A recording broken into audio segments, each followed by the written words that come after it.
Tonight, as Domestic Violence Awareness Month comes to a close, one community that continues to be underrepresented in this violence is the LGBTQ community. News 12's Karen Hua is here tonight with more on that for us. Karen.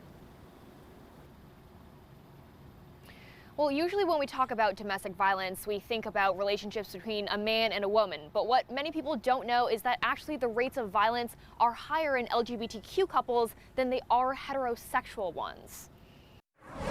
For anyone in abusive relationships, the pandemic put victims in lockdown with their partners. For those in LGBTQ relationships, they sometimes don't have other support systems like family or friends. So when asking for help, it's like coming out twice. Once as a queer person, then again as a survivor. There is an epidemic of violence against trans people in our society, specifically trans women of color. In fact, 2020 was the most violent year on record for transgender folks, and many of these cases are still unreported. Within the LGBTQ+ community, those who are bisexual, low income, and African American are more likely to experience violence. It's already not something that everybody comes out and says, I'm a survivor, right?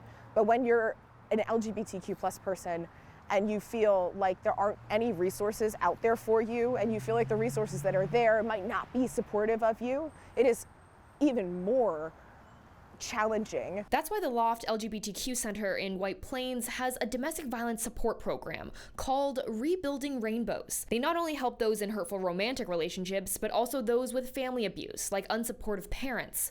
Shepard Verbis, who heads the program, says they've seen an uptick in people coming for help during the pandemic. Speaking up when you hear something transphobic, speaking up when you hear something queerphobic, right, is something that can trickle down and ultimately create a world that's safer for everybody.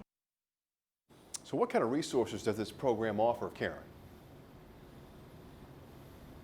Well, the program offers peer-to-peer counseling that's both in person and virtually. They can also direct you to resources such as housing for those survivors who need an escape. And to get connected to Rebuilding Rainbows, we've put their email and their helpline contact on our website, news12.com. Back to you guys. All right, Karen, thank you.